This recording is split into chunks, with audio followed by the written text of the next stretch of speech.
Copperhead Strike is the newest roller coaster to open up at Carowinds. It is a MACK Rides multi-launch coaster. It features 5 inversions and is part of the new Blue Ridge Junction section of the park. It is a huge improvement from what used to be in that plot of land. The entire area looks fantastic, and this ride really is a spectacular fit for this park. So this is going to be my full in-depth look at the attraction. I'm going to talk about each of the elements on the ride, what I liked, what I thought they could have done better, and inevitably answer the question of, is it worth your time to go out to Carowinds to ride this? So let's first talk about your experience with getting up to this attraction. Copperhead Strike is located in the back of the park, and one of the first things you'll notice when you're walking up to the attraction is this amazing sign that they have out front. Cedar Fair always does really good entrance signs. This one is no exception. You're going to walk past that, and actually the entrance is all the way back and around. It's kind of a weird entrance because it is not immediately where you would think it would be. Essentially, you walk past the sign and the pathway curves all the way back around,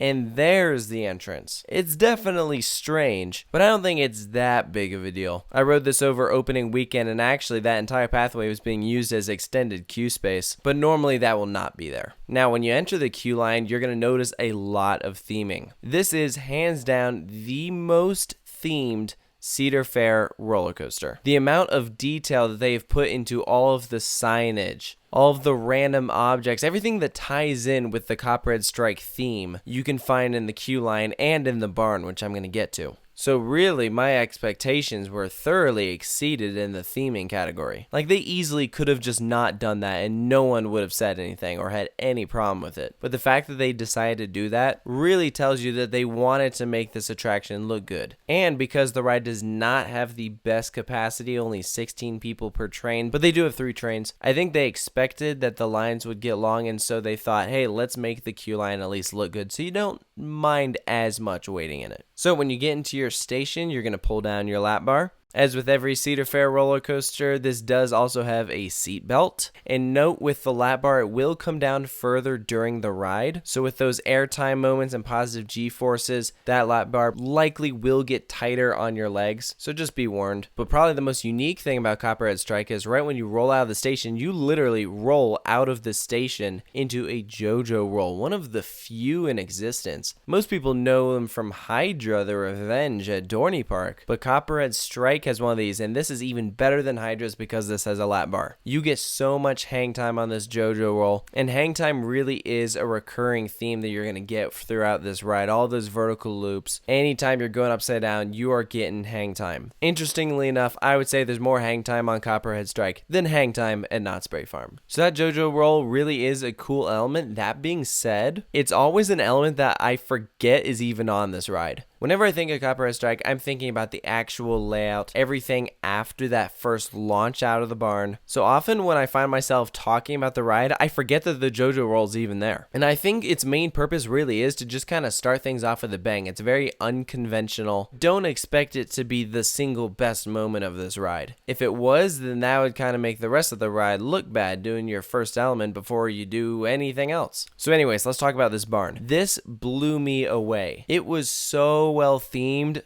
I could not believe what I was seeing. Okay, you know how everyone was hyped about the shed on Mystic Timbers and then was really disappointed? If they had done with the shed what they did with the barn, I don't think anyone would have had that disappointment like they did on Mystic Timbers. Because this barn is so well themed, there's so much detail. It does have a screen doing your story, but then there's also so much practical props. There's lighting effects. It is so cool. And here's another main difference between this and the shed. With the shed, because it is the last thing you see on Mystic Timbers, it kind of leaves this weird taste in your mouth because it's the last thing you remember. The barn, because they put it at the beginning, it doesn't leave this weird taste in your mouth had they put it at the end. Instead, it's a great storytelling moment to kick off the ride experience. So I think Cedar Fair learned their lesson with the shed, and that's why we have the barn, and it is a huge improvement. Well done. Seriously, the barn is fantastic. Before we talk about the ride experience, can I just say, as much as I love all the theming on Copperhead Strike, and I said it is the best themed ride at Cedar Fair, I do not think it is the best theme out of any Cedar Fair ride. In fact, I think it is one of the weaker themes because it doesn't really make much sense. It's very complicated. The thing is, logically, you think Copperhead Copperhead, so it's like, oh, it's a snake theme. But the actual theme doesn't really have anything to do with snakes. It's about how Granny is making this jam, but it's not really jam, it's moonshine. And then you discover her distillery and you've got to run away and escape from Granny. And then it's like, okay, so what does Copperhead have anything to do with that? The best thing I could come up with is, oh, all the machinery in her factory is made out of copper. So it's like a metaphor. It's not actually copperheads as in snakes, but then it's like, okay, well, why is the sign a snake then? I don't know.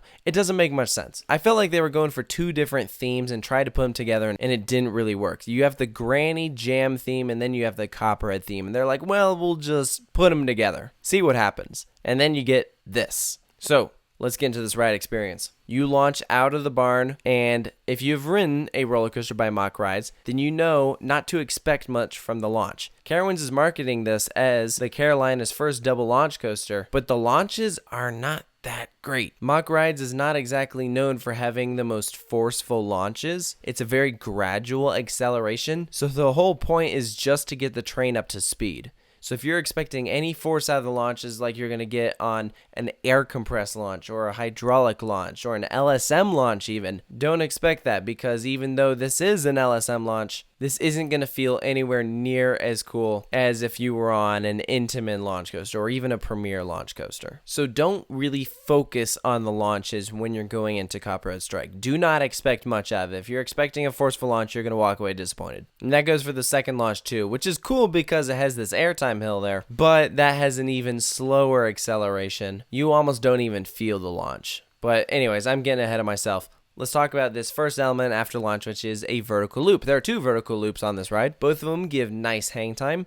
I will say the first vertical loop gives better hang time than the second vertical loop. But it's a fun way to kick off the ride because you immediately start off where you feel like you're going to roll back, like the train isn't going to be able to make it through this loop. So you're left hanging, and what's very cool about this is you have this almost stangle dive running through the middle of this loop. So if you look at the track while you're upside down, it feels like you're a lot closer to it than you actually are. You feel like you could reach out and touch it. So that's a lot of fun. Immediately after that vertical loop, you suddenly go straight into an airtime hill, which is straight ejector airtime. Best airtime moment on the entire ride. And straight from there, you go into a corkscrew. If you're keeping track, that is inversion number 3. Number 4 is going to be that inverted top hat after the second launch. And then the last one is that second vertical loop that I talked about. But anyways, in terms of layout, if you break it up based off of launches, saying the second launch is when you have the second half of the ride, then in that case, the second half of Copperhead Strike is a lot longer than the first half. Because after that corkscrew, you pretty much just go into a bank turn and then you're immediately into the second launch. You aren't doing very many elements before hitting that second launch. There's definitely a lot more going on in the second half of Copperhead Strike. And like I said, the second launch is very different because you have some airtime moments going through. One thing that is nice about Copperhead Strike is you have different types of airtime. I told you that first hill is ejector. This launched airtime hill is floater airtime. So you're not just getting one or the other, you're getting both. And after that launch, you don't go straight into the inverted top hat. You actually go into another airtime moment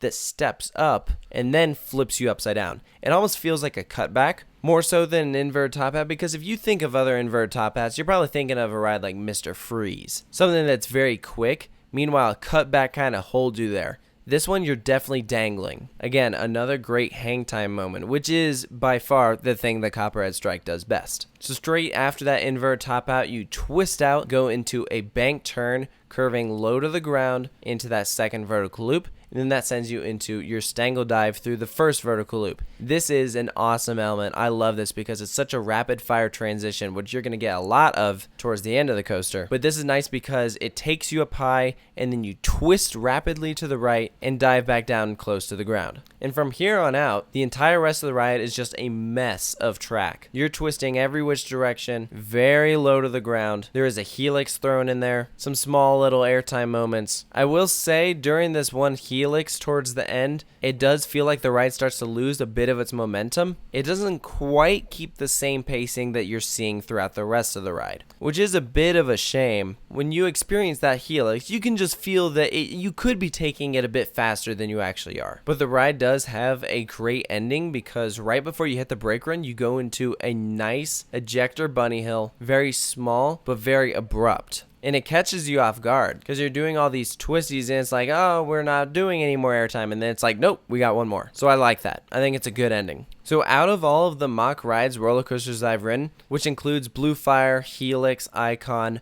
Manta, Slinky Dog Dash, and Time Traveler, this is definitely a step up from Manta and Slinky Dog Dash. I personally prefer it over Blue Fire. I'd put it around the same level as Icon. I'd probably put this ahead of Icon just because of the theming. I'm not sure I'd put it above Helix though. And Time Traveler is in its own little world because it's spinning, which just makes everything super different. I would not compare this ride though to Maverick, which I know some people have been doing. Maverick is a lot more intense. It takes those transitions a lot whippier. You do have some nice rapid fire transitions on Copperhead Strike, but does not take it like Maverick does. The closest non-MACK Rides roller coaster in America that I would compare Copperhead Strike to would probably be Cheetah Hunt, because Cheetah Hunt features some of those similar elements that Copperhead Strike does, and so the ride runs in that same kind of way. For that reason, I don't think that this is going to be anyone's favorite roller coaster. I mean, it might be your favorite, but personally, I'm not putting it in my top 10 or anything. I think it is one of the best rides in the park. Carowinds needed a ride like this badly. There was a major drop-off after their top 3, so now they have a bit more of a nicely rounded up lineup. So I don't think when they built this, they were expecting it to be the greatest ride of all time. Kind of hard to do that when you have Fury in the same park. Don't go in expecting Maverick, because when I was talking to some people, they were going in expecting that, and they were disappointed. This isn't Maverick, guys. So I think if you go in with the right expectations, you will walk out really enjoying this ride. So for Copperhead Strike's final score, I'll be giving it an 8.5 out of 10. The things I would have personally improved on, I think it'd be nice if they could find a way to design their restraints so that they don't come down further during the ride. In addition, I would probably just pick up the pacing a little bit towards the end so you don't really feel it start to die down during that last helix. And then of course I've got to say, make the launch acceleration faster. Just because, yeah, the launches are not exactly anything to shout at. But there's a lot of things that I think Copperhead Strike does really well. Absolutely the theming. The ride looks very good. It has some spectacular hang time. And it has some really fun transitions. So I want to hear your thoughts on Copperhead Strike at Carowinds. Be sure to let me know down in the comments below if you've ridden it or if you're planning on going to ride it soon. And of course, make sure to stay tuned for more coaster reviews. I have lots more coming here at Coaster Studios. I'll catch you guys next time.